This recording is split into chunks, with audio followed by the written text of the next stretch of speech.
Bom, boa tarde a todas e todos. Gostaria de agradecer a presença de cada um de vocês e presença aqui dos palestrantes na mesa. Dizer que a ideia dessa mesa, que vai falar sobre o tratamento de dados de crianças e adolescentes e sobre os riscos e oportunidades aí envolvidos, tem como ponto de partida um debate sobre o uso legal e ético dos dados de crianças e adolescentes, considerando o melhor interesse da criança e a minimização de riscos nessa prática.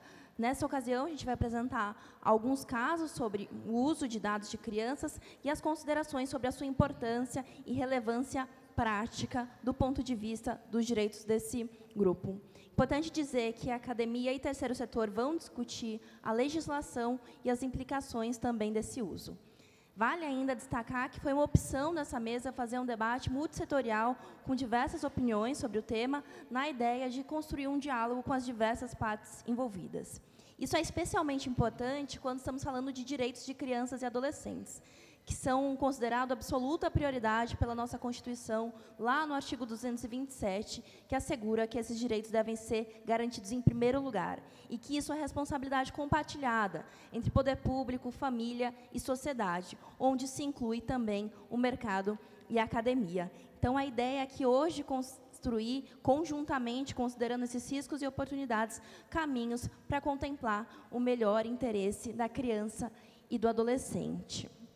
Bom, passando aqui, sempre destacando que, para o público que assiste remotamente, é importante lembrar que podem ser feitas perguntas aos painelistas por meio do aplicativo Minha Agenda, acessado no portal do 8º Fórum da Internet, até o momento em que as apresentações sejam encerradas e, posteriormente, o público aqui presente também pode participar.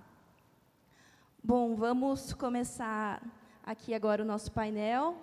Vou dar a palavra para a professora Laura, fazendo uma breve apresentação. Ela é professora adjunta de Direito Civil da UNB e do mestrado de Direito Constitucional do Instituto Brasiliense de Direito Público.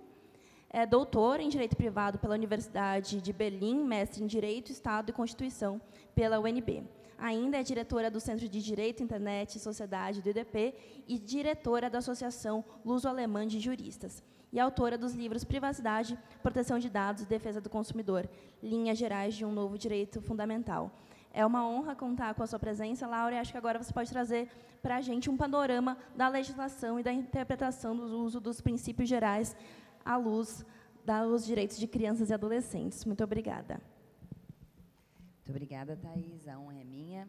Agradeço aqui o convite feito pela Marina, feito pela Alana, a todos aqui. É um prazer estar aqui mais uma vez no Fórum da Internet no Brasil para discutir um tema tão interessante. Eu vou usar como gancho um termo que eu até comecei, um conceito que eu comecei a trabalhar ontem no painel de proteção de dados pessoais, que foi a transformação pela qual o direito privado tem passado, e eu diria especialmente na segunda metade do século XX. É uma transformação que, para vários autores, é chamada em parte de constitucionalização do direito civil, de um direito civil mais social, mas eu gosto muito do termo materialização do direito privado. E por que materialização do direito privado? Porque a ideia de que a autonomia privada, ela continua, sim, sendo um norte, e eu acho que para esse nosso tema, ele é um ponto relevante. Ela continua sendo um norte na proteção de dados, ela continua sendo um norte para o direito privado, mas não necessariamente é uma autonomia meramente formal, não é mais um consentimento meramente formal. O que se busca nesse direito privado contemporâneo é a ideia de que eu preciso observar quais são as condições concretas daquelas pessoas concretas, dos sujeitos concretos, de exercerem a sua autonomia. E, portanto, se naquela concepção formal de autonomia, se a gente pegava, muitas vezes, pessoas em situações de poderes diferentes, a gente tinha apenas uma das partes exercendo autonomia, o que esse direito privado, digamos, um novo paradigma contemporâneo, o que ele busca atingir é que todas as partes, sim, tenham garantida a sua autonomia privada. Então, essa é a ideia da materialização, e me parece que é um conceito interessante para a gente trabalhar a proteção de dados de crianças e adolescentes, porque é exatamente um sujeito, uma pessoa em desenvolvimento. E, por um lado, a gente precisa, sim, assegurar a sua autonomia, assegurar a sua liberdade, inclusive a sua livre, digamos, o seu livre desenvolvimento da personalidade, inclusive no ambiente digital. Mas, para que isso possa ser feito, a gente precisa estabelecer as garantias, estabelecer as condições, e, muitas vezes, é preciso, inclusive, limitar essa autonomia para que isso seja feito. Então, essa ideia de empoderar e, ao mesmo tempo, tutelar e proteger. Então, acho que é essa tensão que vai marcar esse direito, e por isso que eu acho que esse termo de materialização do direito privado me parece caber muito bem nessa discussão. E de que forma, né? E como é que o direito, ele, a partir de quando ele abre os olhos, então, para as vulnerabilidades concretas, e especialmente para conferir uma proteção mais forte para a criança? Para a gente tem 2 marcos, a nossa Constituição Federal e também o Estatuto da Criança e do Adolescente. Aqui eu vou citar 2 artigos, em especial o artigo 6º, que é visto como a base legal para o princípio do melhor interesse da criança, que diz o seguinte: na interpretação desta lei, levar-se-ão em conta os fins sociais a que ela se dirige, as exigências do bem comum, os direitos e deveres individuais e coletivos e a condição peculiar da criança e do adolescente como pessoas em desenvolvimento. Esse é o gancho, esse é o conceito que toda a doutrina vê, né, no qual toda a doutrina vê positivado e consolidado o princípio do melhor interesse da criança. Além disso, a gente tem o artigo 7º, a criança e o adolescente têm direito à proteção, à vida e à saúde, mediante a efetivação de políticas sociais públicas que permitam o nascimento e o desenvolvimento sadio e harmonioso em condições dignas de existência. Tem também o artigo 16, me parece muito importante, que diz o seguinte: nenhuma criança pode ser sujeita a intromissões arbitrárias ou ilegais na sua vida privada, na sua família, no seu domicílio ou correspondência, e que a criança tem direito à proteção da lei contra intromissões ou ofensas. Essa é uma mudança de paradigma, sim, no direito de família e no direito civil como um todo. Por quê? Porque a criança ela passa a ser vista como um sujeito de direitos, e é um sujeito de direitos digno de uma proteção especial. Ela era vista, muitas vezes, apenas como um membro da família, né? Como não, de fato, como um sujeito de direitos, e ainda mais como um sujeito de direitos digno de uma proteção e de uma tutela específica.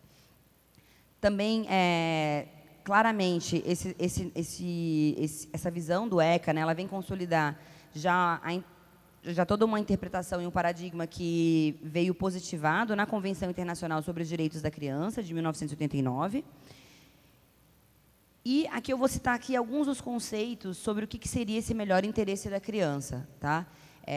Ele é visto por alguns doutrinadores, tanto vou citar aqui alguns doutrinadores importantes, especificamente nesse tema, por exemplo, a Tânia da Silva Pereira, que diz que é importante sempre olhar o melhor interesse da criança naquela situação concreta, tá certo? Então, é preciso satisfazer as suas necessidades e interesses, que pode, inclusive, se sobrepor aos interesses dos pais, sempre visando a proteção integral dos seus direitos. E o Rodrigo da Cunha Pereira também trata disso, é a ideia de que eu preciso olhar aquela situação real para entender como efetivar o melhor interesse da criança. Então, acho que isso também é uma abordagem interessante. É o caso concreto, é a análise concreta que vai levar que vai me dizer qual que é essa interpretação.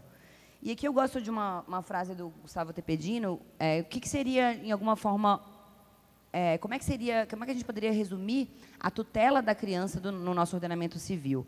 E aí, só sumarizando para a gente já passar para o tema da sua conexão com proteção de dados.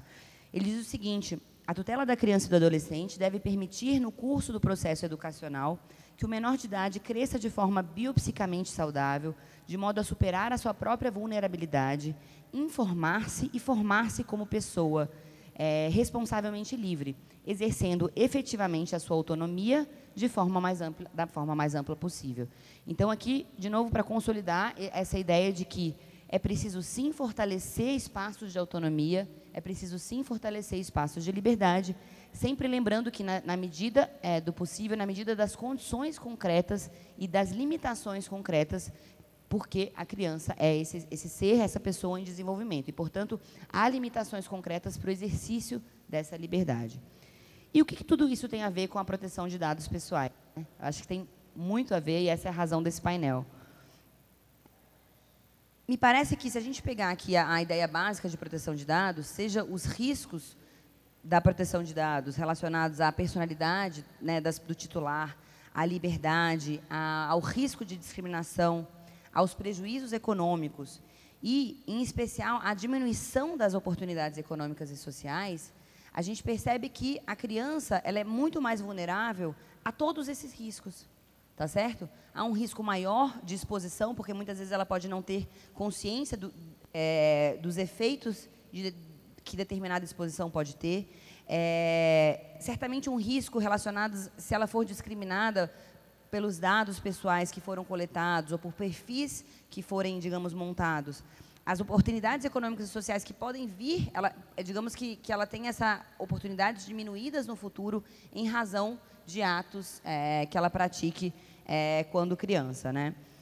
E, além de tudo, um outro ponto importante na proteção de dados é exatamente qual que é o meio de se exercer. E um grande meio é exatamente o consentimento, são esses mecanismos de controle. E é exatamente nesse ponto que a gente tem uma limitação. Por quê? Porque a criança, por ser esse ser em desenvolvimento, ela vai ter limitações para exercer essa autonomia. Então, é sempre importante, e é por isso que a gente tem todo um capítulo na Lei Geral de Proteção de Dados visando isso. Eu vou falar aqui rapidamente, acho que é importante dizer o seguinte: o GDPR, né, o Regulamento Europeu de Proteção de Dados, que entrou em vigor em 25 de maio esse ano, ele trouxe poucas mudanças conceituais, mas em relação à criança e ao adolescente, ele trouxe muitas mudanças. Então, acho que foi um avanço importante, e aqui eu vou citar algumas, tá certo? Ele, principalmente nos considerandos, né, naquele memorando antes do GDPR, ele traz a necessidade de uma proteção especial que as crianças têm que ter, no considerando 38. No considerando 58, ele fala do princípio da transparência, e uma vez que as crianças merecem proteção específica, sempre que o tratamento lhe seja dirigido, qualquer informação e comunicação deverá ser redigida numa linguagem clara e simples que a criança compreenda facilmente. Esse dispositivo do GDPR, ele encontra um paralelo no nosso ordenamento com o artigo 14, parágrafo 6º. É exatamente essa ideia de, considerando essa situação especial da criança, eu preciso ter uma informação também especial, dirigida, que ela possa compreender. A gente tem considerando 65 específico sobre o direito ao esquecimento, um pouco nessa linha do que eu acabei de mencionar, de que a criança ela pode, eventualmente, ter atos ou se expor de forma que depois, no futuro, já como adulta, ela se arrependa. E aí, portanto, o GDPR consigna esse fato de que ela tem um direito ao esquecimento e de que ela pode apagar determinados dados.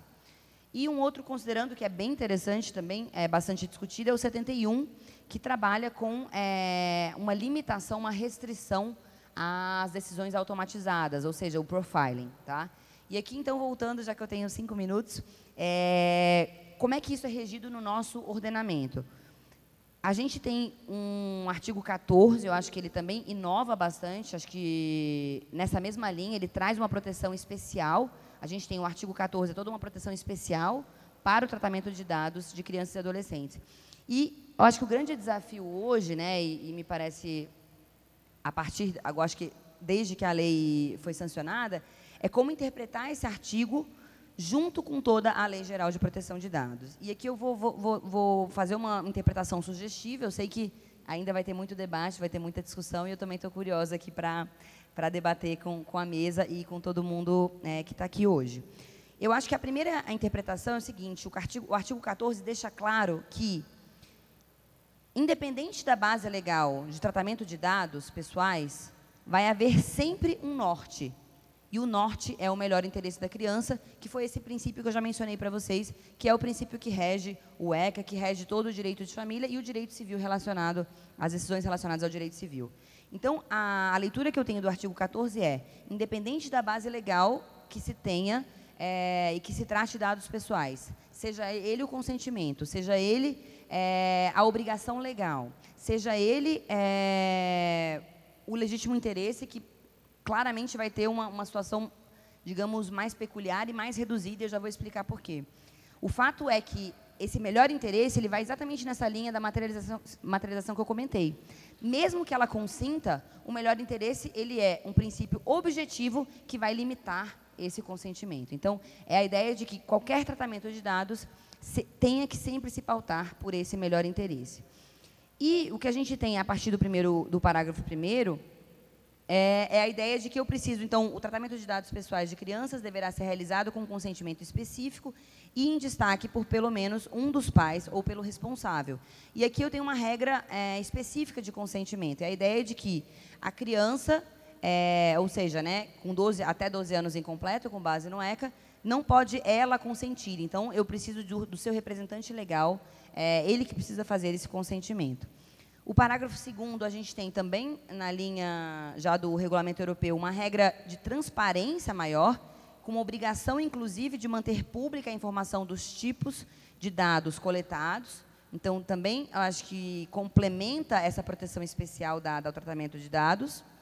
E eu queria aqui fazer ressaltar dois pontos importantes. O parágrafo 4º me parece uma limitação muito relevante e também está muito nessa linha da materialização do direito privado e da materialização da autonomia. Por quê? Eu vou ler aqui o parágrafo 4º do artigo 14.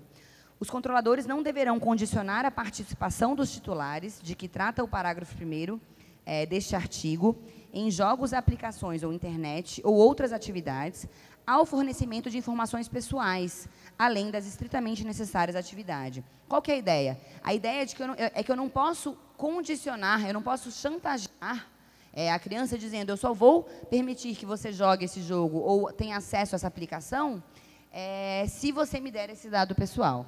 Essa é uma discussão que há muito tempo já se tem na proteção de dados, inclusive de uma forma geral, não só para crianças, mas também para adultos. Por quê?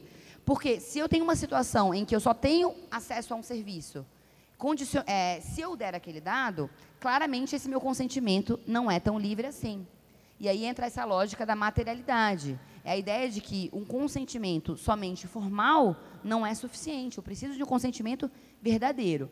Essa norma parecida como essa, a gente já tinha no direito alemão, em situações específicas, como se houvesse esse condicionamento de um serviço, de um acesso a um serviço, digamos, se esse serviço fosse essencial, se fosse um serviço de um monopolista, ou seja, se eu não pudesse ter acesso a esse serviço de nenhuma outra forma, o provedor, né, o controlador não poderia fazer esse, digamos, condicionamento.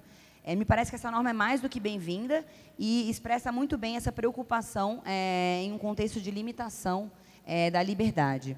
E, por fim, já que o tempo está acabando, eu acho que é interessante ressaltar, então, o parágrafo 6º, que eu já comentei, é a ideia de que eu também preciso, sim, reconhecendo a criança como um sujeito vulnerável, como um sujeito com uma maturidade diferente do adulto, né? Eu preciso, sim, que as informações que o controlador de dados tenha que fornecer a respeito do tratamento, que ela possa compreender essas informações. Ou seja, é a ideia de que seja uma informação mais efetiva, né, e adequada a essa condição especial da criança. Então, é isso. Depois eu fico à disposição, claro, para as perguntas. Muito obrigada.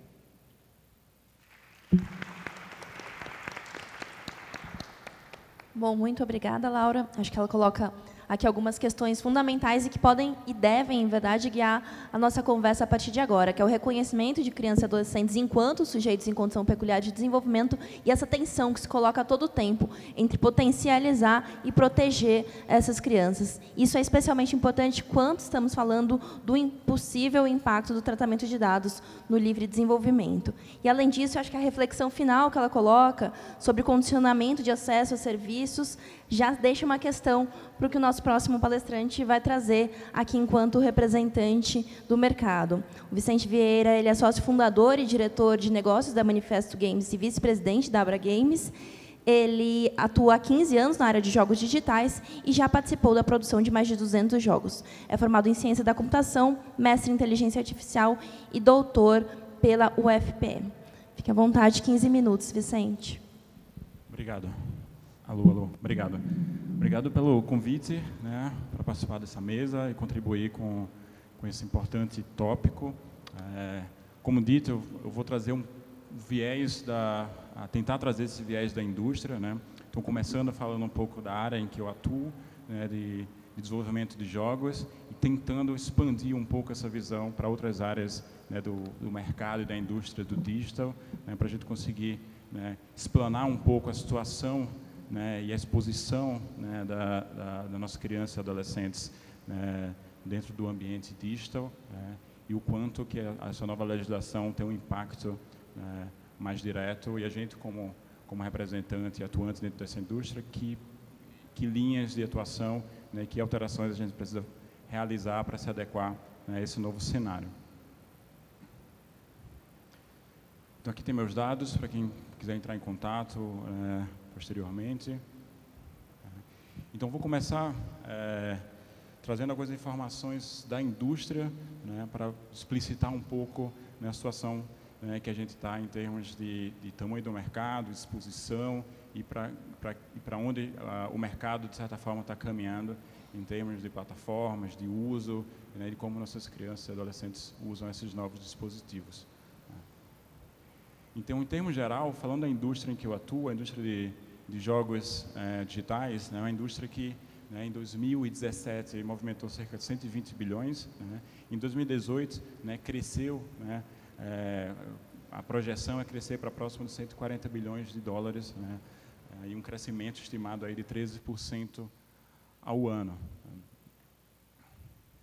E quando a gente compara o tamanho desse mercado, né, então ele é cerca de 3 vezes maior do que a bilheteria da indústria cinematográfica, né, e cerca de 7 vezes maior do que a indústria fonográfica, comparando com dados de 2015. Né. Então isso deixa claro o tamanho que é essa dessa indústria. E quando a gente olha para os principais canais de distribuição, né, seja PC, seja mobile, né, a gente percebe que games, ele em geral é responsável por uma boa parte, se não a maior parte, do faturamento, né, dos principais canais de distribuição. Aqui alguns dados com relação à segmentação que acontece dentro da indústria de jogos, né. Então a gente consegue perceber que todos os principais canais de distribuição de jogos, quando a gente olha para PC, para console, a gente percebe que são mercados maduros, né, e que eles crescem a uma velocidade muito mais estável, abaixo dos 5%.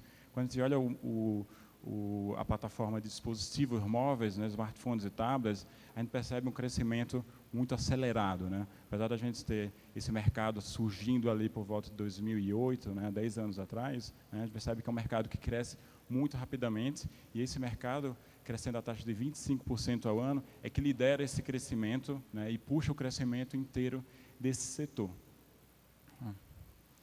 Levando, né, então, o mercado, né, a plataforma de dispositivos móveis, ela não é só importante dentro de jogos, né, como ela é importante também, né, dentro de várias outras áreas do nosso convívio, né.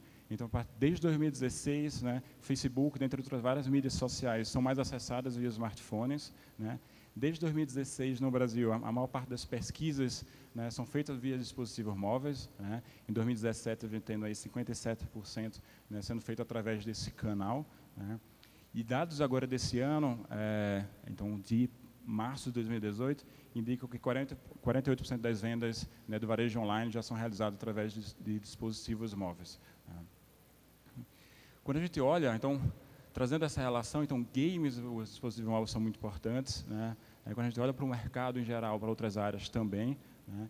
E, então, vou concentrar um pouco, né, a nossa conversa, né, dentro do tempo disponível, dentro dessa área de como as crianças e adolescentes se relacionam com os dispositivos móveis, né? Então, uma pesquisa recente agora de outubro, a Mobile Time Opinion Box, né, traz esses dados, né, que 85% das crianças brasileiras de 0 a 12 anos, né, de pais internatos, acessam smartphones, né.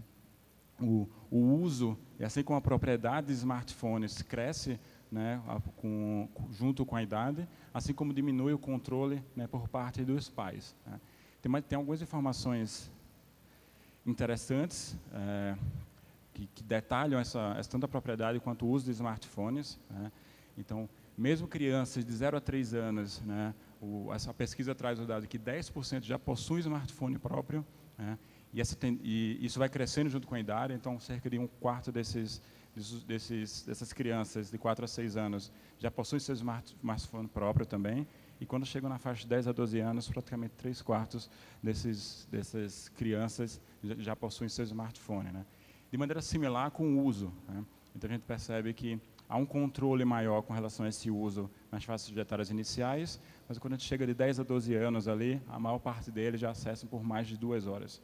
Né.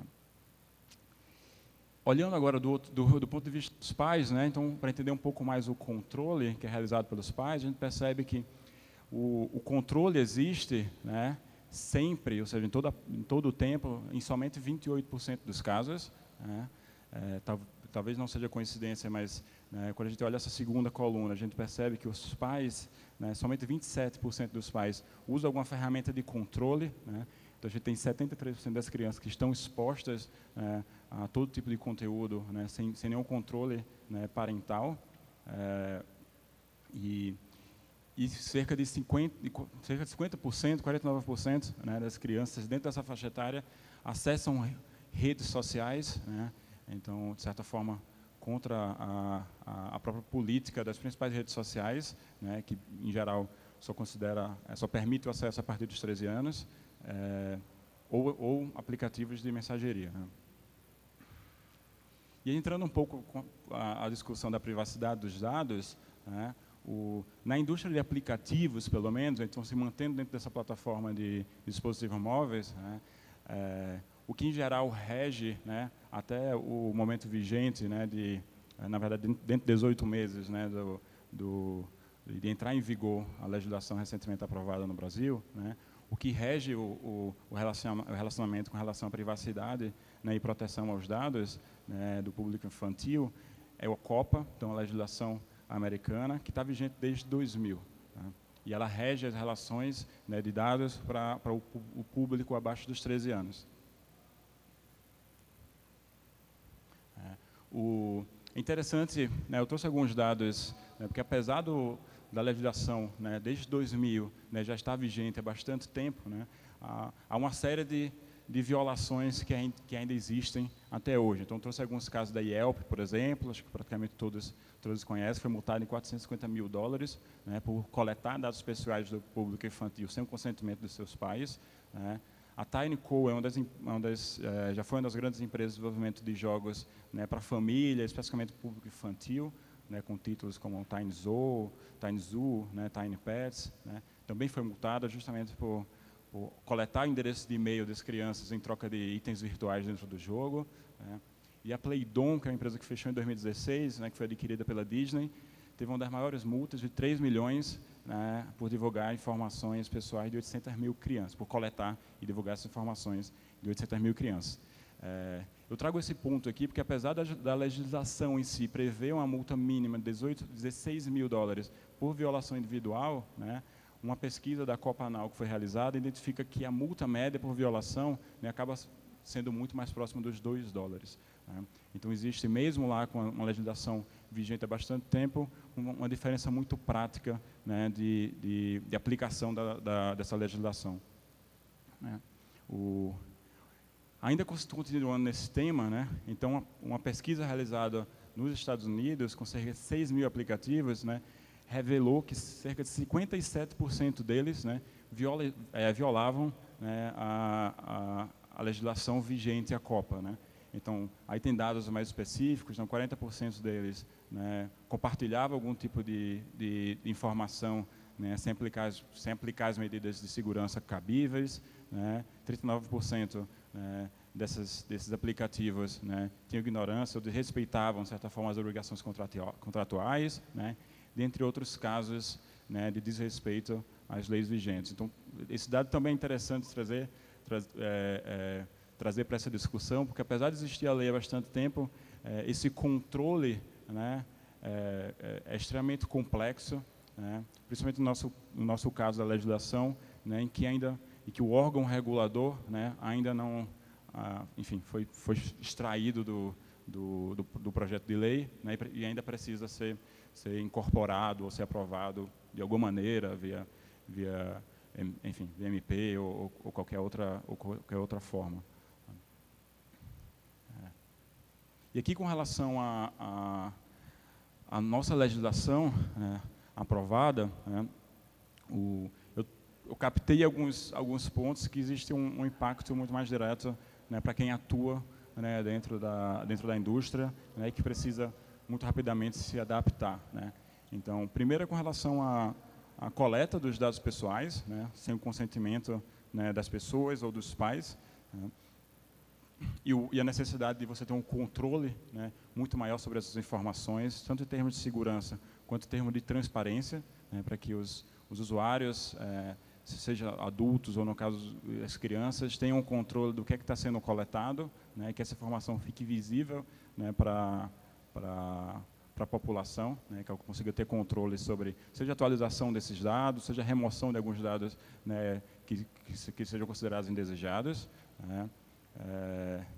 Outro item, né, com relação à coleta desses dados, né, sem autorização do consumidor. Então, aí tem um impacto muito direto sobre todos os negócios que estão diretamente relacionados à atividade de publicidade, né, ou negócios que, de alguma maneira, dependem de publicidade, né. Então, a gente vê muitos aplicativos e soluções digitais, né, que trabalham, né, com a principal fonte de receita publicidade, então precisam se adequar, né, sobre que dados vão ser coletados, a transparência que vai haver sobre esses dados, e até repensar a postura sobre quais dados são de fato relevantes, né, para o seu negócio, né.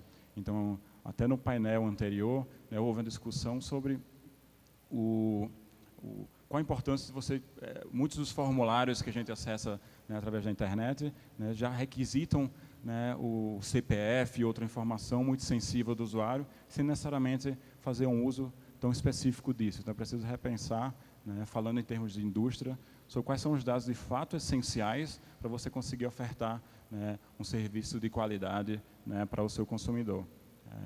E outro ponto da legislação, que está descrito aí na terceira coluna, é com relação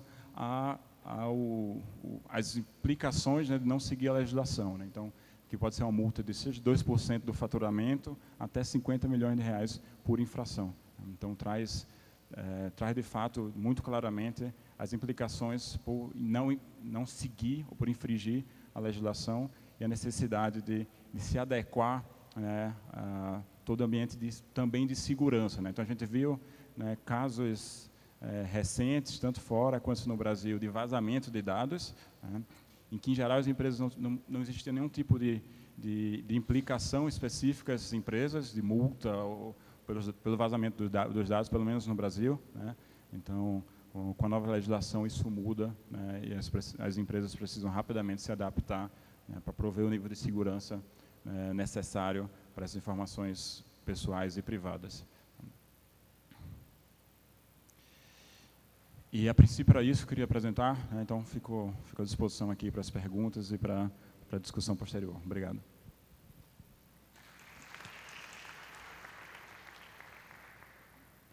Bom, obrigada, Vicente.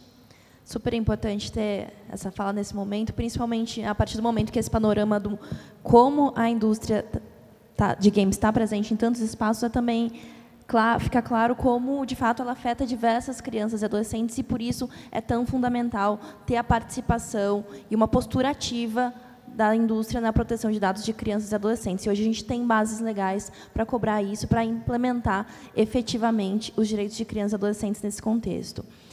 Eu destaco aqui que, infelizmente, nós não pudemos contar com a presença da Rosana Cesorino, da Secretaria de Educação, Cultura e Esporte de Goiás. Nós não temos dúvidas que seria muito importante falar com o poder público, colocar efetivamente nessa mesa representantes das diversas partes envolvidas. O poder público faz parte dessa equação, mas, infelizmente, não foi possível. Então, a gente, em alguma medida, desenvolve esse debate, talvez, enfim, nas questões daqui para frente.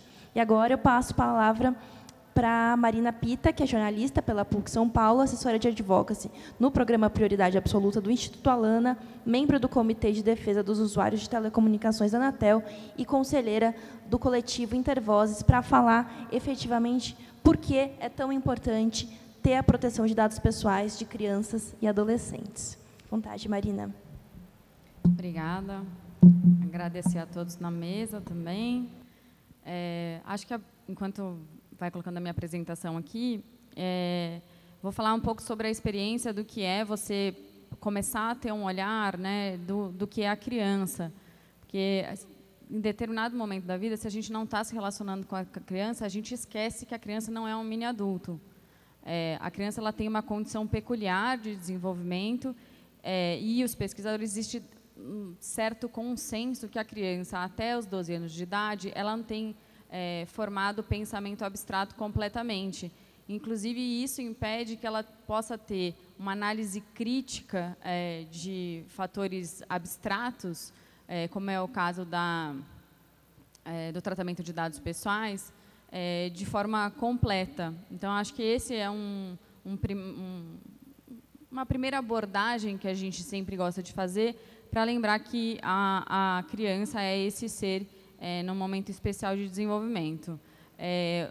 O programa Prioridade Absoluta, ele tem como objetivo da visibilidade e efetividade, é o artigo 227 da Constituição, que diz que é dever da família, da sociedade e do Estado assegurar à criança e ao adolescente e ao jovem, com absoluta prioridade, o direito à vida, à saúde, à alimentação, à educação, ao lazer, à profissionalização, à cultura, à dignidade, ao respeito, à liberdade, à convivência familiar e comunitária, além de colocá-los a salvo de toda forma de negligência, discriminação, exploração, violência, crueldade e opressão.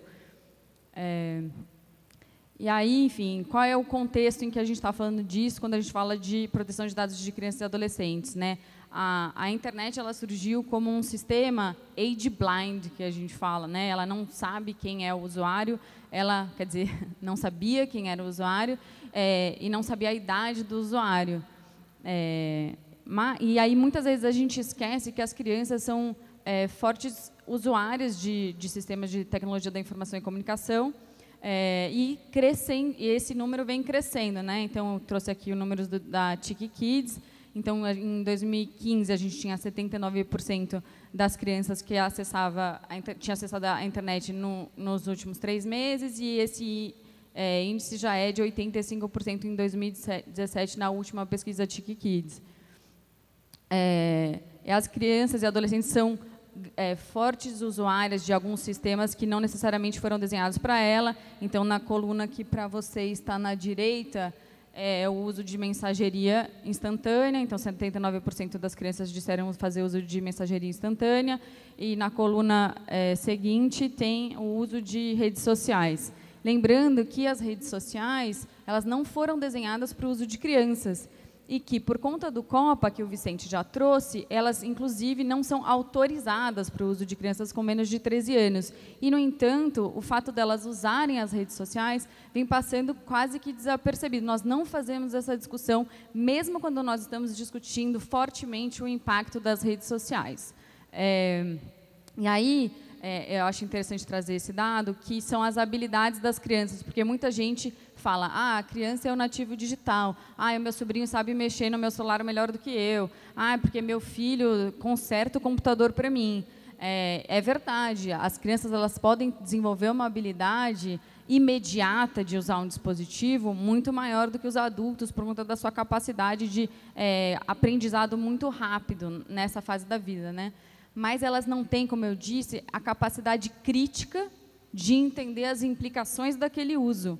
Então, todas as vezes, eu peço assim, todas as vezes que alguém falar, eu não sei quem é um nativo digital, eu acho que a gente tem que fazer essa ponderação. A pessoa sabe usar, mas ela não sabe as implicações necessariamente. E aqui esse dado é interessante, que também é um dado da Tiki Kids. Na primeira coluna, 62% das crianças não sabe desabilitar a geolocalização quando elas estão usando um dispositivo. 63% das crianças não sabe alterar a configuração de privacidade.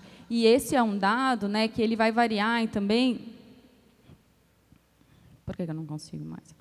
É um dado que vai variar também de acordo com a região. Então, você tem esses 2 fatores apresentados nessa tabela, né? Então, tem 2 na região norte, e você vai ver que o índice na região norte de quem não sabe alterar a configuração de privacidade é superior a 42%. Então, se você for ver, a gente vai ter diferenças, né, na vulnerabilidade das crianças dependendo de sua condição. Aqui no Brasil, esse debate, muitas vezes, ele não acontece tão fortemente, mas é importante lembrar que no mundo se está discutindo isso com bastante intensidade, né? A Alemanha, por exemplo, ela proibiu a venda de smartwatches para criança.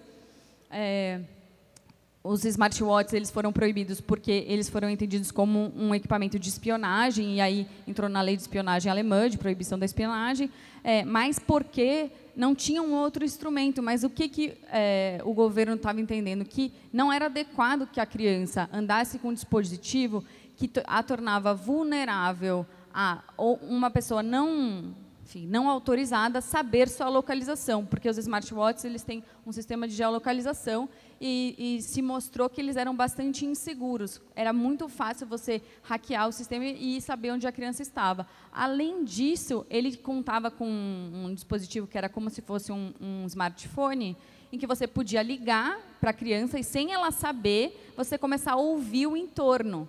Isso quer dizer, quando a criança estava na sala de aula, você passava a ouvir, por exemplo, o professor. E aí isso viola o direito das pessoas do entorno da criança também, à privacidade. Então, esses relógios não só foram proibidos, como o governo alemão indicou que os pais deveriam destruir os relógios. Acho que nem todo mundo sabe, né? A gente também tem casos de vazamentos de dados de crianças, né? Aí tem essa empresa que chama Cloud Pets, que ela fazia esse ursinho conectado, e aí ela também teve um vazamento dos seus sistemas. O mais interessante é que a Cloud Pets, nas suas informações, né, ela falava que ela criptografava todas as informações. E aí se percebeu que, de fato, não tinha nada criptografado, que era apenas um termo de uso que foi escrito por um advogado, mas que não tinha nenhuma relação com as pessoas que, de fato, desenvolviam o sistema ou que mantinham os bancos de dados. E isso, assim, esses brinquedos conectados, eles estão crescendo rapidamente, por empresas que não são especializadas em segurança da informação, que nunca trabalharam com esse tema, quer dizer, que empresas que faziam até ontem ursinho de pelúcia falante ou que piscava o olho, e que agora estão tendo que se deparar com um nível de complexidade muito maior. E à medida que esse mercado ele cresce rapidamente, as empresas entram numa corrida para colocar esses produtos no mercado, e o que a gente vê é que elas deixam a segurança em último lugar. Enfim, nos Estados Unidos também tem um debate muito grande em relação à coleta de dados pelo YouTube, porque o COPPA diz não só que você não pode coletar dados quando você é um produto feito para crianças, mas se você tem conhecimento de que as crianças usam o seu produto. E aí, no caso, o YouTube tem diversos conteúdos, todo mundo sabe, né? Tem conteúdos, inclusive, que eles dizem que é para a família, mas eles não dizem que é para crianças. E aí, enfim, por conta de uma palavra ou outra, eles querem dar um bypass na lei. Enfim, então, lá, mais de 20 organizações de defesa de crianças e adolescentes se organizaram, então processando o YouTube. Esse é um caso em andamento, bastante recente. A gente também está de olho nisso aqui no Brasil. Enfim, o tema cada vez mais tem aparecido na imprensa, de uma forma bastante interessante, que é a responsabilidade das empresas e dos governos na coleta de dados e processamento de dados de crianças e adolescentes. Tentando sistematizar um pouco, né, quais são os riscos da coleta de dados de crianças e adolescentes? É o risco, primeiro, da segurança, né, do acesso não autorizado, ou de você localizar a criança, ou, a partir das informações coletadas, você ganhar a confiança da criança muito mais fácil. Isso é uma coisa, inclusive, uma orientação do FBI, né, que, enfim, essa questão da segurança em relação aos brinquedos conectados.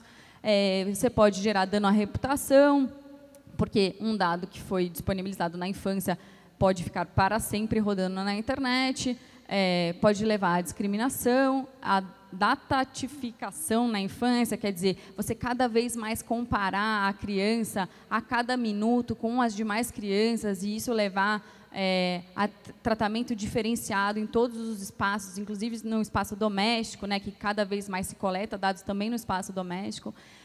Pode levar à modulação do comportamento à medida que uma criança ela tem um determinado interesse e você só entrega informações direcionadas para aquele interesse.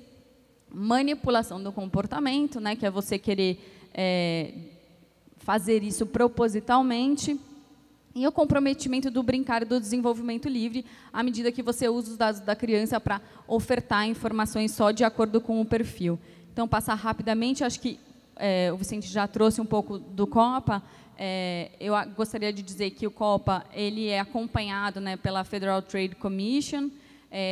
Ele faz normas, então, para que esse consentimento parental ele seja operacionalizado.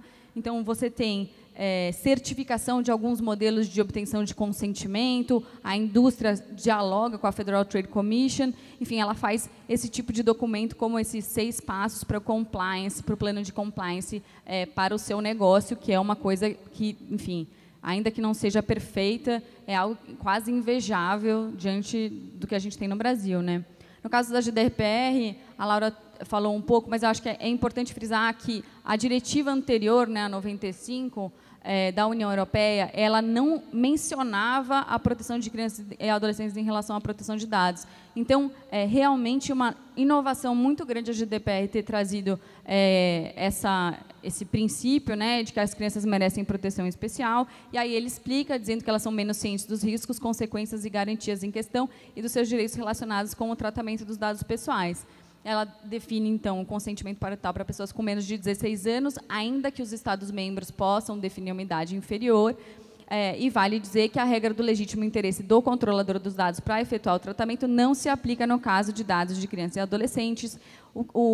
A base legal do legítimo interesse hoje, do controlador, é hoje a mais utilizada, inclusive, para fazer ações de marketing. Então, isso impede bastante o direcionamento de marketing e publicidade microsegmentada para crianças, o que é bastante protetivo, e a gente gosta muito, enfim, dessa ideia, né?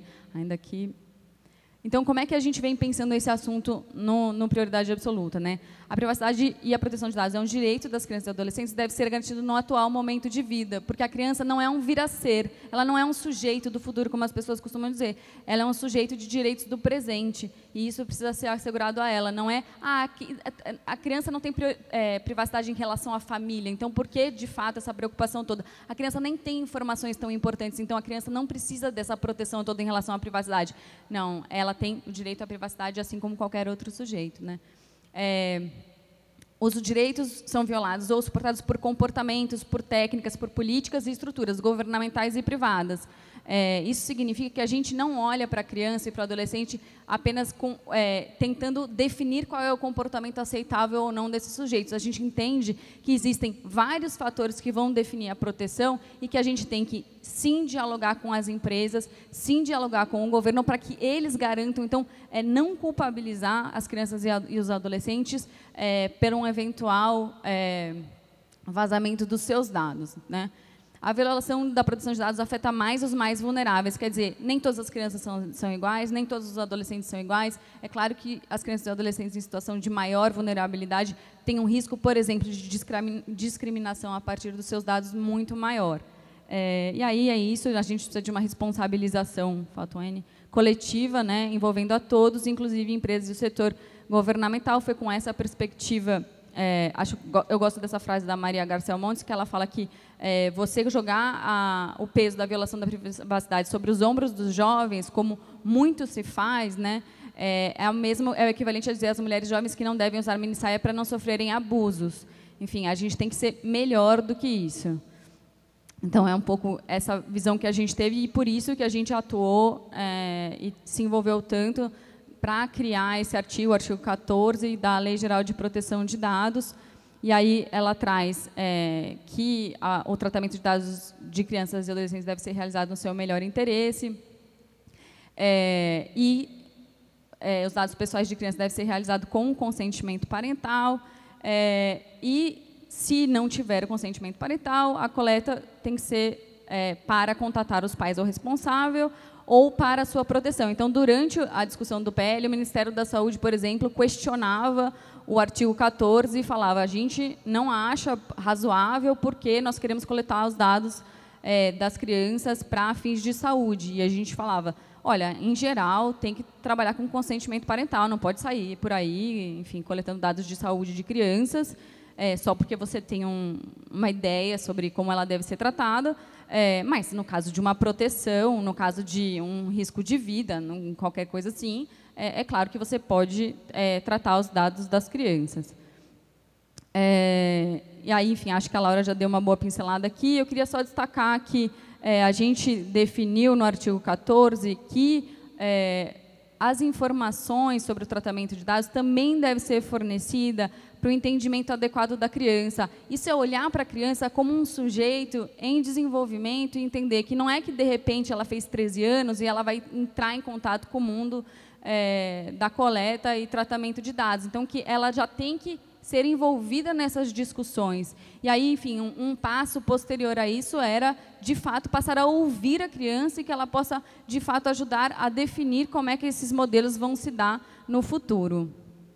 Então, enfim, temos a lei, nosso bebezinho querido, nós estamos cuidando dele com muito amor e carinho, mas temos muitos desafios pela frente. Eu acho que o principal deles é a autoridade garantidora.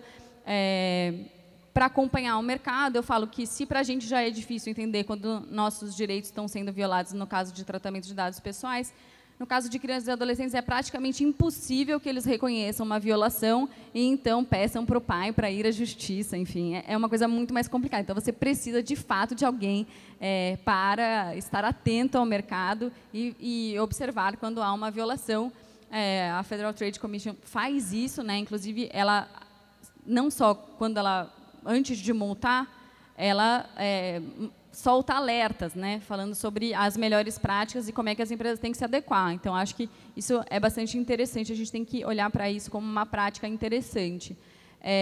Então, analisar a implementação do melhor interesse da criança. Acho que a Laura trouxe uma coisa muito importante, que é o melhor interesse da criança só vai poder ser definido nos casos práticos. E se a gente não tiver essa autoridade de proteção de dados, quem é que vai fazer isso? Enfim, é um debate muito sério quando a gente está falando de crianças e adolescentes, né? E aí, enfim, a gente tem um desafio que eu acho que é um dos maiores, né, que é como é que se dá a proteção de dados de crianças e adolescentes na educação. Foi uma pena que a gente não teve a responsável aqui, a porta-voz do governo para falar sobre isso, porque, inclusive, está no PL que o Instituto Nacional de Estudos e Pesquisas Educacionais, Anísio Teixeira, deve produzir regulamentos específicos para a educação. Então, a gente vai ter que olhar para isso rapidamente. E aí, só para lembrar que a Casa Branca americana fez uma análise sobre os riscos de discriminação a partir de Big Data, e na conclusão que eles chegam o maior risco de discriminação a partir de processamento de um volume massivo de dados na educação e na passagem da infância para a adolescência, da adolescência para a fase adulta, a partir desses dados. Então, acho que a gente, como adultos e pessoas que decidimos sobre a nossa vida, a gente precisa ter um olhar super atento como é que a gente está decidindo sobre a vida das crianças também e trazer esse olhar, uma preocupação especial na proteção de dados. Obrigada.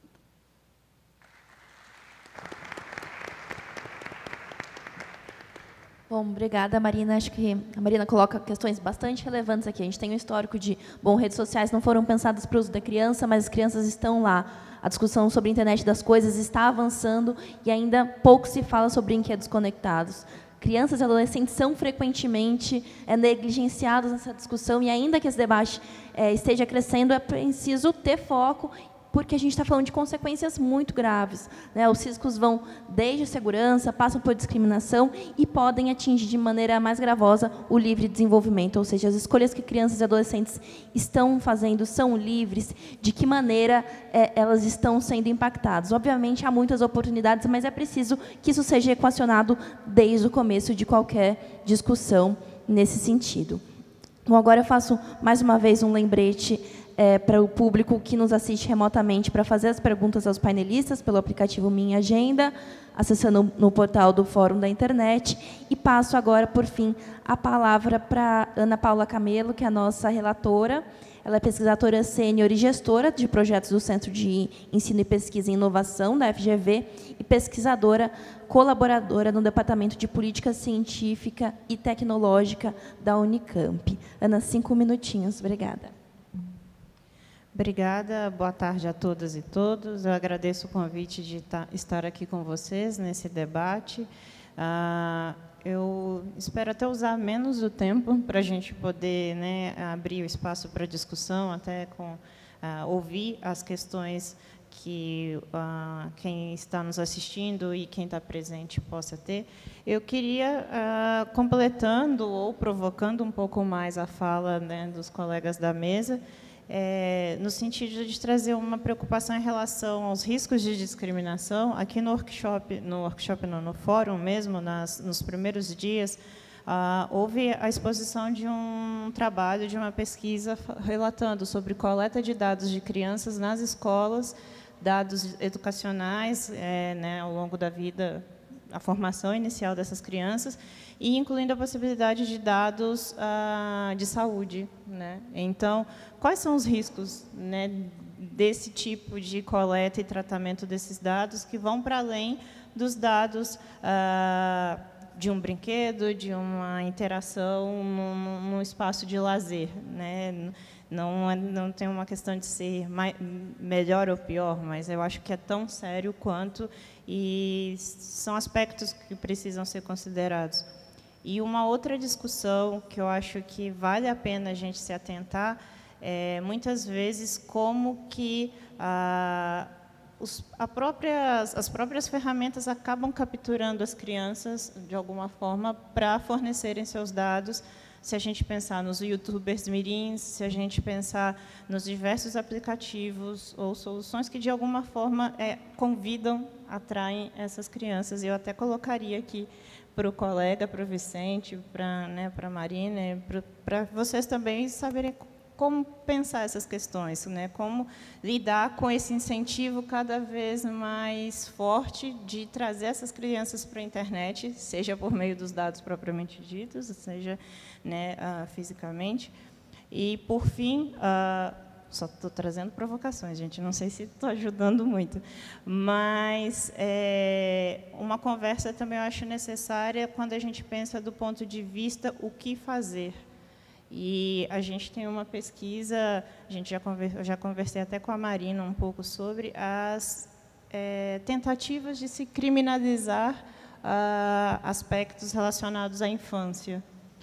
Será que essa seria a solução? Porque a gente consegue mapear muitas propostas legislativas que tratam sobre criminalizar cyberbullying, criminalizar compartilhamento de dados, criminalizar conteúdo pornográfico que é disponibilizado para as crianças. Enfim, a gente tem toda essa relação do que é feito para a criança e, muitas vezes, com o que é da criança, né? Quais seriam as alternativas que estão relacionadas à dimensão da educação, a responsabilidade dos pais, como o Vicente até colocou, né, que a gente está trabalhando, não é uma frente isolada, como atuar no âmbito escolar, como trabalhar, por exemplo, né, um caso muito, quando a gente fala de criança, a história da baleia azul. Então, como que isso tudo está amarrado e se coloca um desafio que é muitas vezes mais complexo do que já é complexo, né? Então, eu deixo aqui as minhas provocações, nenhuma solução, peço desculpas, e eu acho que a gente pode passar. Bom, obrigada, Ana Paula. Acho que, sem dúvida, são desafios que precisam ser enfrentados. Acho que seria ótimo escutar, enfim, a mesa falando sobre isso. Acho que só por questões de organização, a gente pode montar por bloco, agora ouvir eventuais perguntas que tenham chegado pela internet, e daí a mesa pode comentar essas perguntas e, juntamente, as provocações que a Ana trouxe. Temos algo? A gente tem uma pergunta remota. Foi enviada pelo Danilo Doneda e, na verdade, são duas perguntas, então vou ler de forma pausada. A primeira é direcionada ao Vicente, mas quem mais da mesa quiser comentar, a pergunta é: qual sua projeção do impacto para a indústria de games da implementação do artigo 14, parágrafo 4º da LGPD, citado por você e Laura, que limita a coleta de dados de crianças somente aos necessários para que o game funcione? Você prevê alguma dificuldade para todos os desenvolvedores ou somente para alguns que eventualmente tenham como foco principal ou determinante a volta de dados da criança e do dispositivo? A outra pergunta é direcionada a Laura, mas se os demais quiserem comentar, também está aberto. O GDPR é explícito ou restringir de forma expressa a possibilidade de que os dados de crianças sejam utilizados por sistemas que realizem decisões automatizadas. Como você vê a realização de decisões automatizadas sobre crianças a partir de seus dados pessoais à luz da LGPD? E aí a gente tem algumas perguntas presenciais, pode ser? Pode ser. Vocês preferem já responderem? Ou... Quantas são ali? Eu acho que pode começar por, enfim, respondendo essas duas perguntas, cada um com 2 minutinhos, e daí a gente volta para o público. E, Marina, se quiser comentar os questionamentos da Ana. Tá bem, com relação à primeira... Uma das provocações das várias que a Ana trouxe, do forte apelo às crianças e como isso é utilizado para muitas vezes extração de dados, né? Então, até um dos cases que eu trouxe de multa nos Estados Unidos com relação à Copa, né, está relacionado a isso, né? Acho que o case da TimeCo, né, que em troca de bens virtuais dentro do jogo, né, extraiu informações, né, sensíveis, né, de crianças. Então, essa é uma forma de atuação muito comum dentro da indústria, ou seja, de você, de certa forma, né, uma publicidade, né, em que você recompensa, né, incentivada, como é o termo que ele é utilizado, para, de fato, você conseguir extrair, né, mais informações, dados e relevantes daquele usuário, né, em troca de algum bem virtual dos usuários, né? Então, acho que isso precisa ser revisto, né? Então, acho que em termos do público adulto, né, acho que talvez seja uma política muito mais comum em termos e talvez permitir, né, ser mais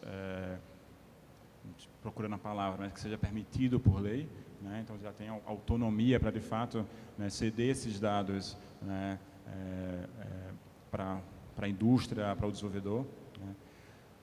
Acho que no caso de trabalhar no público infantil, é preciso rever, né, de fato, que informações de fato são necessárias, né, para você conseguir atuar e fornecer aquele serviço, né, para o público infantil. É preciso, né, se ajustar, né, para esse novo cenário, né? Porque eu acho que um dos pontos que a Ana trouxe, por exemplo, desse forte apelo às crianças, eu acho que dentro do universo capitalista é difícil você imaginar que isso vai reduzir. Então, cada vez mais, seja os grandes conglomerados, Disney, entre vários outros, né, de criar produtos cada vez mais apelativos, né, mas é preciso entender que informações de fato são necessárias, né, para você oferecer, né, o serviço, o produto, né, e você ter controle desses dados e segurança. Então, acho que é muito mais uma adequação, né, da indústria para conseguir ofertar, né, esses serviços dentro da legislação, né.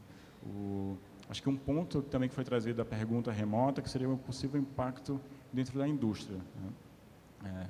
É difícil mensurar, né, exatamente esse impacto, né. O que de fato impacta muito mais diretamente, né, são os negócios que tem como principal modelo de negócio, ou um dos modelos de negócios, né, atuantes, a publicidade, né. Então, esse é um mercado enorme. Então, boa parte do modelo de negócio, ou você faz venda de itens virtuais, né, dentro do jogo, você faz a venda do jogo por si só, né, ou você também rentabiliza aquele jogo através de publicidade, né. E tem uma tendência muito forte, crescente, né, dos jogos hyper casual, né. Então, se vocês acessarem as lojas de aplicativos, você vai ver uma série de jogos, né, de empresas como Voodoo, né, que atua muito especificamente, né, e todo o modelo de negócios está embasado, né, em publicidade, né. E são jogos que têm apelo para toda a família, né. Então, falando do termo família, né, mas que muitas vezes atacam diretamente o público infantil. Então, eu acredito que vai ter o impacto, né. É preciso que as empresas se adequem, né, muito rapidamente a essa nova legislação, né, e consigam, junto com as empresas, a Ad Networks, Google, né, entre outras várias Ad Networks que fornecem o serviço de publicidade, né, consigam encontrar uma maneira de que esses modelos de negócio sejam viáveis, mas respeitando, né, toda a proteção de dados, né. Então, mas imagino que tem um impacto, sim, né. Então, a publicidade, né, você com a limitação de dados, ela acaba sendo muito mais direta, efetiva, né, a taxa de cliques, entre várias outras coisas, acaba tendo um impacto maior, né, mas... Obrigada, Vicente. Passar agora para a Laura, mais uma vez, se puder 2 minutinhos, até porque a gente tem algumas outras perguntas presenciais. Excelente, obrigada, Thaís. Respondendo já diretamente à pergunta do Danilo, eu acho que é uma questão bem interessante e, ao mesmo tempo, também bastante preocupante, essa questão das decisões automatizadas. E é isso porque a gente sabe que essas decisões automatizadas, baseadas em algoritmos, apesar, né, da sua eficiência, apesar delas trazerem muita eficiência econômica em determinadas situações, o que acontece é que ela tende a... Bom, primeiro que há um potencial discriminatório, isso já, né, largamente discutido, e esse potencial discriminatório ele existe mesmo de forma involuntária. Os algoritmos ou os controladores, eles não precisam querer discriminar para que o algoritmo discrimine. Acho que esse é um grande achado que a gente tem, principalmente na literatura americana. E, em segundo lugar, e por que essa discriminação pode ser tão prejudicial? Porque ela tende a prejudicar exatamente os grupos mais vulneráveis. Então, se a gente pensa numa questão, e aqui não pensando na criança, tá? Mas pensando primeiro na situação de crédito, quando você tem, se você, ao classificar e estabelecer grupos de risco, e se fosse possível, que a gente sabe que não é pela nossa lei do cadastro positivo, mas se fosse possível você fazer com base em dados raciais, certo? Ou o que a gente sabe que é a prática hoje ainda da indústria, dados de endereço, por exemplo.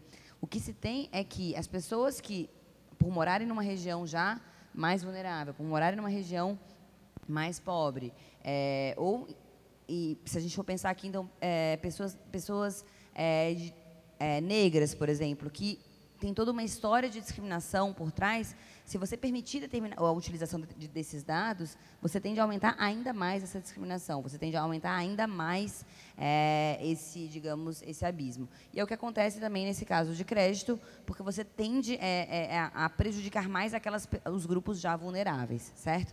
Então, isso acho que é o suficiente para dizer que, no caso da criança, né, como ser em desenvolvimento, isso acho que é ainda mais prejudicial, e aí talvez em dois sentidos. Como se a gente for pensar num algoritmo para tomar decisões em relação a ela, pensar que ela vai sofrer decisões, seja oferta de serviços, não sei, em relação aos dados, né, ou talvez a dados que ela postou sem conhecimento, ou que talvez seja uma realidade hoje, mas que não vai ser assim, porque se ela é em desenvolvimento, é uma realidade de hoje, mas que amanhã já aquela característica já não é mais parte dela, né? Então, acho que é ainda mais dramático você ter esse tipo de discriminação e afetar o desenvolvimento dela, e isso vai afetar, né, no futuro. Se isso, qual que é a visão hoje legal, né, do direito positivo? Olhando o GDPR, é muito interessante, porque o artigo 22, que traz, que fala de profiling de decisões automatizadas, nesse artigo 22 não há essa proibição de ser utilizado, certo? Mas o considerando 71 fala como se essa medida não deverá dizer respeito a uma criança. Então, e a gente sabe que o considerando ele é uma forma de interpretar. Por outro lado, a ICO, que é aquela Autoridade de Proteção de Dados do Reino Unido, ela já se expressou dizendo que, como não há essa proibição expressa no texto legal, não seria completamente proibido, mas seria uma medida utilizada em situações muito específicas, muito raras, inclusive por meio de... o controlador teria que fazer um relatório de impacto à privacidade, tá certo? E, em caso de impactos muito graves, aí sim a medida seria proibida. Então, eu acho que é uma interpretação que certamente ainda vai ser discutida, né, no direito europeu. No nosso direito, eu também não vejo essa proibição expressa. O que eu acho que o princípio do melhor interesse, que já digamos que foi positivado no artigo 14, ele já limita em muito esse tipo de decisão, certo? Então, qualquer tipo de decisão automatizada, classificação, discriminação, né, estatística, que não seja feita no melhor interesse da criança, vai ser proibida no nosso ordenamento por força do caput do artigo 14. Então, eu acho que a gente tem até talvez uma solução mais fácil, porém aberta, como a Marina colocou, e, obviamente, e acho que isso deixa ainda mais claro, né, esse princípio, deixa ainda mais claro a necessidade, eu concordo também com a sua fala, Marina, deixa ainda mais claro a importância de uma autoridade de proteção de dados para interpretar esse tipo de... essa norma, né, que é tão relevante para o sistema de proteção de dados da criança e do adolescente na LGPD. E eu só posso fazer um comentário à fala da Ana Paula, só em relação à questão de medidas criminais, né? Eu acho que, de fato, se a gente for analisar as leis gerais de proteção de dados, desde a década de 70, muitas delas traziam medidas penais, né? Então, a gente vê que, mesmo nessa área, tem tido uma diminuição, e eu acho que é uma tendência, de fato, mundial, de reconhecimento de que nem sempre esse é o melhor mecanismo. Então, eu concordo com isso, não me parece que a criminalização seja o melhor caminho. O que eu acho que é possível, sim, se tiverem situações muito extremas em que essa, de fato, pareça, e de forma comprovada, né, a partir de estudos, de fato, que demonstram que essa talvez fosse a medida mais eficiente ou a única medida, talvez sim, mas eu acho que aí é realmente uma situação muito excepcional e não como uma situação, não como uma regra. Obrigada. Acho que agora a gente pode ouvir as perguntas aqui presenciais e devolver para a mesa. Boa tarde, meu nome é Laura, eu vim da Universidade Federal de Juiz de Fora, estou aqui pelo programa IUF, e eu queria que vocês comentassem melhor 3 pontos que eu fui pensando em relação à fala de vocês. Primeiro, essa questão da idade de consentimento, que foi definida na LGPD com 12 anos e no GDPR com 16, né, de maneira geral. E aí, lógico que é importante essa questão da flexibilidade dos regimes de capacidade, mas eu queria que vocês comentassem um pouquinho sobre os adolescentes que vão estar consentindo, né, da mesma maneira como os adultos a partir de fevereiro de 2020, né? Então, assim, queria que vocês comentassem um pouco sobre a questão do discernimento desses adolescentes para poder fazer esse consentimento, né, em relação a termos de uso que a gente sabe que tem esses formatos e linguagem para não ser lidos de fato. A segunda questão é relacionada a uma questão que a Marina falou, que é como que seria aplicado esse artigo 14 em relação às plataformas que, teoricamente, não permitem o uso de crianças e adolescentes, mas que, no final das contas, a gente sabe que elas utilizam. Então, como talvez a gente poderia aplicar esse artigo a essas plataformas. E o terceiro ponto seria algo que me chamou a atenção também na fala da Ana Paula, que é essa questão da responsabilidade de provedores de aplicação, né, que, teoricamente, de acordo com o Marco Civil, no artigo 19, eles não teriam responsabilidade sobre conteúdo, mas, em relação ao YouTube, por exemplo, ele ofere lucros com os vídeos que são postados direcionados a crianças, e hoje tem, por exemplo, aqueles vídeos de unboxing, vídeos que tem, por exemplo, a publicidade direcionada a crianças e adolescentes, né? E, teoricamente, eles não teriam uma responsabilidade em relação ao conteúdo, mas, por exemplo, o YouTube bane vídeos de armas, né? Mas por que ele não bane vídeos que têm a publicidade direcionada, né? Porque eu acho que talvez tenha algum interesse econômico em relação a isso. Eu queria que vocês comentassem isso de maneira geral. Obrigada. Oi, gente. Queria parabenizar o painel. Eu faço parte do coletivo Intervozes e acompanhei de perto também o trabalho do Instituto Alana dentro do Congresso para a gente garantir a publicação desse artigo 14, a inclusão desse artigo 14 na lei. A gente quase ficou sem ele, a gente quase ficou só com o caput, mas a gente conseguiu ficar com o caput vários parágrafos, graças ao trabalho de várias organizações, inclusive do Instituto. Mas um dos parágrafos que a gente perdeu na negociação era o que proibia o uso de dados de crianças para fins exclusivamente de publicidade e marketing. E a gente perdeu esse artigo numa negociação por pressão essencialmente da ABERT, da Associação Brasileira das Emissoras de Rádio e Televisão. Então, eu queria só compartilhar isso, para quem não acompanhou de perto o processo, e tirar 2 dúvidas de interpretação com a Laura. O capítulo onde está o artigo 14 fala da proteção de dados pessoais de crianças e adolescentes. E depois o artigo todo só menciona crianças. Tem a ver um pouco com a pergunta que ela fez aqui. Quer dizer, a gente vai considerar só crianças por conta do texto do caput e dos parágrafos, ou o fato da gente ter ali o título do capítulo trazer crianças e adolescentes permite alguma disputa de interpretação em relação a isso. E a outra questão o parágrafo 1º do artigo 14 fala da questão do consentimento e fala o caput fala do melhor interesse e o parágrafo 1º fala da questão do consentimento.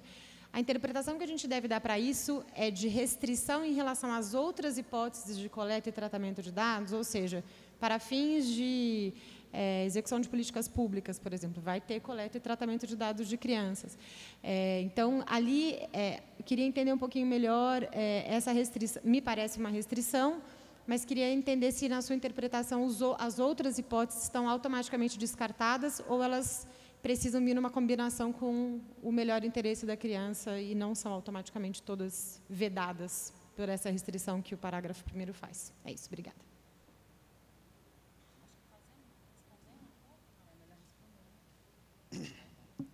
Boa tarde, meu nome é Leonardo Cruz, sou professor da Universidade Federal do Pará e pesquisador da Rede Lavitz. E eu faço pesquisa tentando analisar o avanço do capitalismo de vigilância sobre a educação pública brasileira. E eu estou analisando os acordos da Google com as secretarias estaduais de educação. E eu queria que vocês comentassem um pouco isso, porque a Lei de Proteção de Dados foi um avanço muito grande, mas enquanto ela ainda não existia, as grandes empresas do capitalismo de vigilância avançaram muito sobre a educação brasileira, apresentando acordos com as secretarias de educação para que as crianças, os estudantes das redes públicas de ensino, utilizassem os aplicativos da Google e da Microsoft também, e fazendo uma conta da Google e da Microsoft para cada aluno matriculado na escola pública. Existem diversos problemas com isso, em relação à cidadania, de acesso a serviço público, obrigatoriedade de ter uma conta numa empresa privada de capitalismo de vigilância, tem a questão da transferência de dados de navegação dos alunos nesses aplicativos para a empresa Google. Então, a Google tem um banco de dados sobre eficiência e educação pública das secretarias estaduais, de 10 das 27 secretarias estaduais do Brasil. Ele também está produzindo conteúdo, então, obviamente, deve ter algum interesse em relação a esses dados. Então, eu queria que primeiro vocês comentar isso e como que isso pode ser atingido via a Lei de Proteção de Dados, e aí também, eu acho que isso é uma questão que não está no escopo de vocês, mas já existe uma estrutura que foi cedida para a Google dentro dessas secretarias, bem como dentro dos institutos federais, das universidades públicas, e que isso é uma disputa orçamentária até em relação à educação pública. E, por outro lado, eu estou acompanhando isso na SEDUC do Pará, eu fui convidado pelos professores a acompanhar com eles essa implementação, e eles estão muito desesperados em relação a... Eles fizeram um termo de uso baseado na Lei de Proteção de Dados, mas não existe aplicabilidade desses termos de uso. Por exemplo, se não houver consentimento dos pais, os professores não fazem ideia do que eles vão fazer. E se os pais não quiserem que os alunos participem, eles não vão ter acesso às ferramentas educacionais que a escola está oferecendo para eles. Então, não tem opt-out, não tem... A aplicabilidade disso é muito difícil, E uma das coisas que poderiam salvar a gente é essa lei a Agência de Proteção de Dados, que poderia, estava lá na lei, conceder...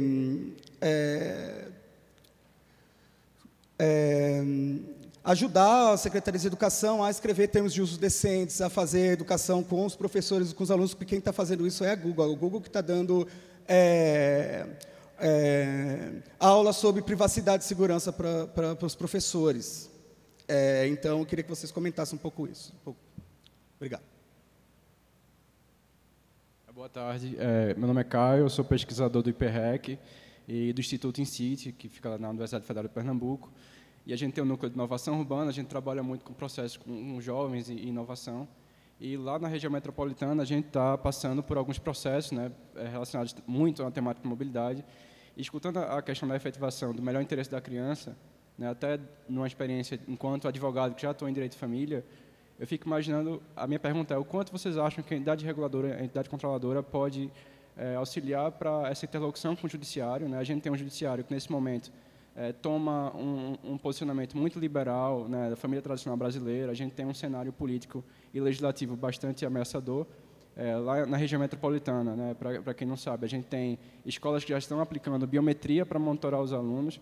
A gente tem no sistema de transporte metropolitano, nos ônibus, agora uma campanha que é o Faço Certo, tem até o likezinho do Facebook, que é para coibir a evasão do sistema de remuneração da tarifa e, consequentemente, eles monitoram por biometria qualquer usuário.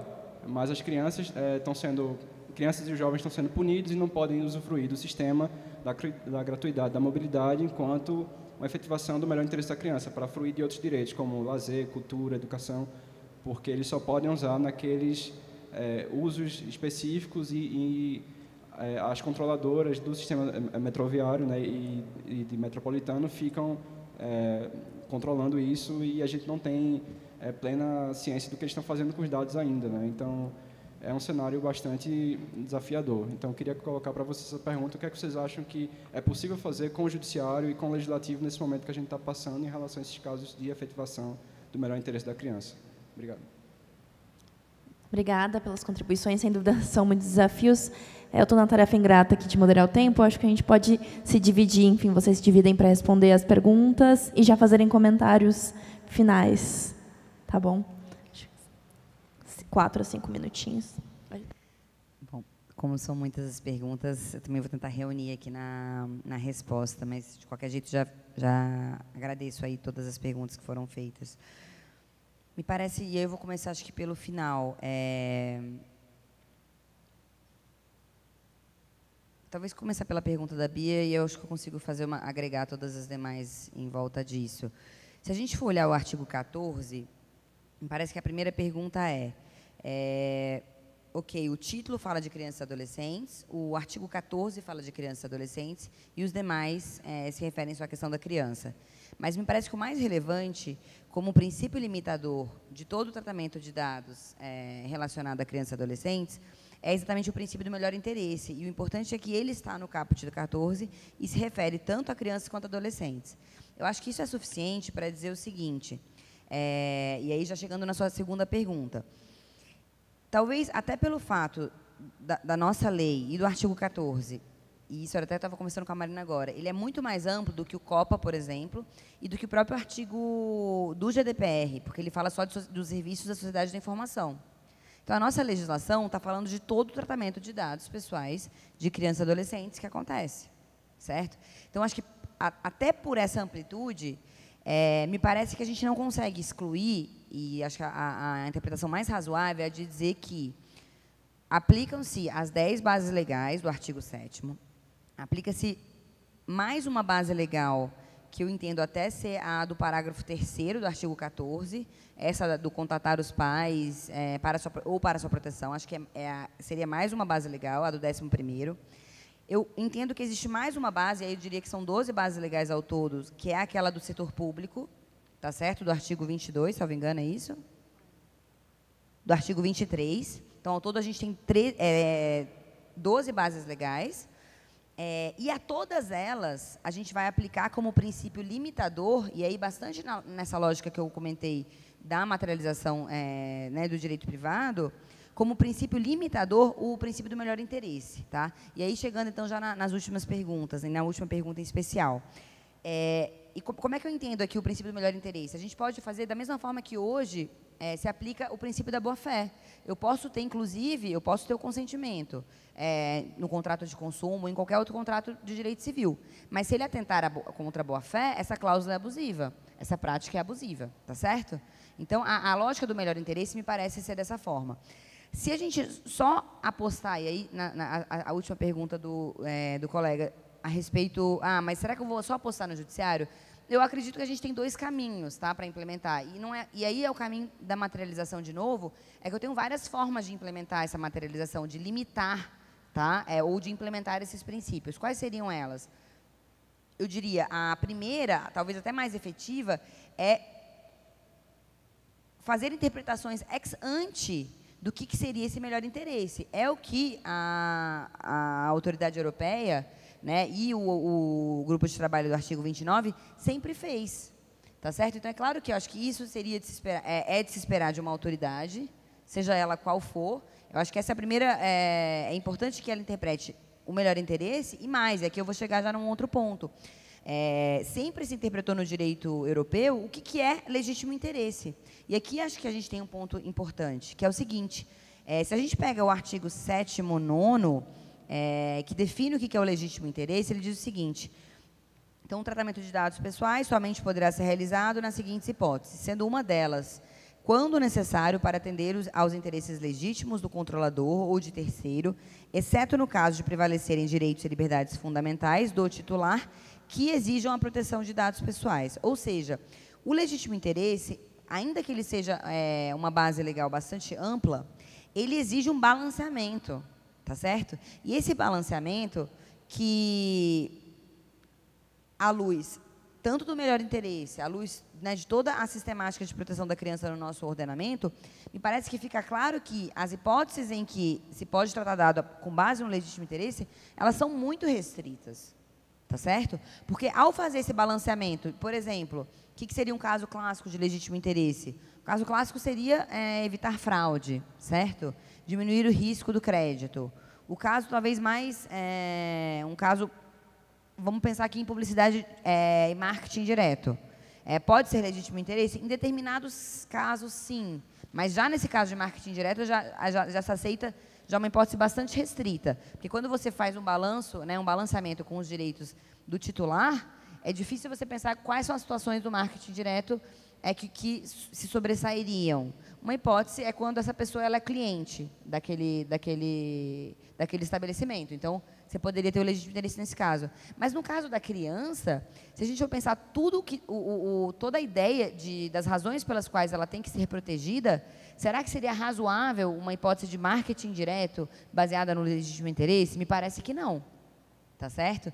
Então, esse é o tipo da interpretação que poderia ser já dado de antemão por uma autoridade de proteção de dados, por um decreto, por uma portaria, tá certo? Eu imagino até a gente tem que pensar, mas seria importante cristalizar esse tipo de posição, tá? É claro que, diante da inexistência disso, aí você sempre vai ter que discutir a abusividade de determinadas condutas ou de determinadas cláusulas com base, né, no melhor interesse. Mas, então, eu acho que tem essas duas fórmulas. Me parece que a ex ante seria o melhor deles. Então, se a gente imaginasse a autoridade emitindo um parecer sobre quando é que o legítimo interesse... O que é legítimo interesse? Uma das hipóteses já poderia ser cristalizado, que marketing direto para a criança não é legítimo interesse. Tá certo? Por quê? Porque você pode fazer esse balanceamento, digamos, de antemão. Tá? Acho que seria isso, para não me alongar demais. Muito obrigada. Eu queria aproveitar, porque para nós foi uma perda quando foi tirado o parágrafo que falava da exploração econômica das crianças, mas a gente entende que a legislação atual dá conta, analisada com o CAPT, né, que define o melhor interesse de crianças e adolescentes. Fala adolescentes também no CAPT. E aí, enfim, especificamente sobre publicidade, eu só queria citar o Código de Defesa do Consumidor, no artigo 37, né, ele vai falar de publicidade abusiva, aquela que explora a vulnerabilidade da criança. E aí a gente entende que se explore o medo, a superstição, se aproveite da deficiência de julgamento e experiência da criança, enfim, em outros casos, né? Então, se a publicidade direcionada a crianças já é considerada abusiva porque a criança não tem essa condição de entender o argumento publicitário, no caso de a gente falar de publicidade que está usando dados da criança, daí eu acho que não tem nem discussão que a publicidade usando dados da criança é absolutamente abusiva, porque ela vai ter informações, inclusive, para seduzir a criança, né, de forma ainda mais assertiva. Então, para nós, isso, a gente, assim, olhando o conjunto, né, da legislação brasileira, a gente entende que isso está bem definido, mas concordo com a Laura, acho que a gente tem que, inclusive, trabalhar nesse sentido, é um dos desafios que a gente tem, e aí é um desafio que acho que está colocado não só para a Alana, mas para toda a comunidade que trabalha pela proteção de dados, né? Sobre plataformas. Eu acho que assim, a gente precisa olhar para como é que as plataformas estão tratando isso. Porque, não sei se você viu, na Europa, teve um vídeo do canal 4, chama, né? Channel 4, que trazia como é que o Facebook tratava os dados de crianças. E, nesse vídeo, falava que eles ignoravam o fato de que era uma criança. Que essa, inclusive, era uma orientação interna. Não sei o que estou falando, está lá no Channel 4. E aí, lá na Europa, o Facebook mudou de postura e começou a ter uma postura proativa em relação a tirar crianças. Nós estamos nesse diálogo porque a gente entende que o Facebook faz enforcement das suas regras e em algumas ele tem sido bastante, enfim, faz vistas grossas, talvez, nesse sentido. Então, a gente tem dialogado para tentar entender um pouco como é que isso funciona. No caso do YouTube é diferente, porque é uma plataforma aberta. O Facebook você tem que estar logado para participar ali do processo. O YouTube ele é aberto, você pode assistir o conteúdo, então é diferente. A gente está acompanhando esse caso e aí, enfim, o YouTube argumenta que não é uma plataforma direcionada a crianças, mas se você for ver, ele faz uma trilha específica para famílias, ele orienta a produção de conteúdo desse tipo. Então, enfim, a gente tem que olhar para isso de uma forma mais complexa. Acho que com uma legislação nacional a gente pode, inclusive, se debruçar sobre isso com mais cautela. Eu queria só falar um exemplo sobre, sobre Google e Secretaria de Educação. Acho que, enfim, a gente tem esse desafio e acho que estamos um pouco atrasados. Acho que a gente tem que conversar sobre isso rapidamente. Só sobre os desafios que a gente tem, só para dar uma ideia, no caso da saúde, por exemplo, a gente fala assim, eu, por exemplo, defendo que dados de saúde de crianças só sejam coletados com consentimento parental. E, no entanto, no momento em que uma menina quiser fazer uma consulta ginecológica com menos de 12 anos, sem falar para a família, eu acho que ela tem que ter esse direito. E aí, na Europa, isso já foi definido, enfim. Então, se ela quiser fazer um atendimento psicológico ou um atendimento psiquiátrico e não quiser compartilhar isso com a família, ela tem que ter esse direito. Então, a gente precisa olhar para isso na complexidade que ela tem. Então, enfim, os desafios são infinitos. Eu queria só falar uma última coisa sobre Baleia Azul e como a indústria do direito autoral, né, ela tem usado o medo do abuso de crianças como um instrumento para avançar nas restrições de acesso a conteúdo, né? Então, acho que essa é uma coisa que a gente tem que estar vigilante e atento, porque o tema da infância ele é usado muitas vezes para criminalização e para processos de controle na web, né? Eu queria, assim, agradecer demais o Vicente e a Laura, e falar que é ótimo, Vicente, ter uma pessoa que representa a indústria como você, que está disposta ao diálogo franco e repensar um pouco como é que a gente pode construir as práticas das empresas. Bom, só então agora para formalmente finalizar, agradecer a presença de cada um de vocês, tanto enquanto espectadores aqui presentes, que outros que estão acompanhando à distância, agradecer à mesa, agradecer à CGI.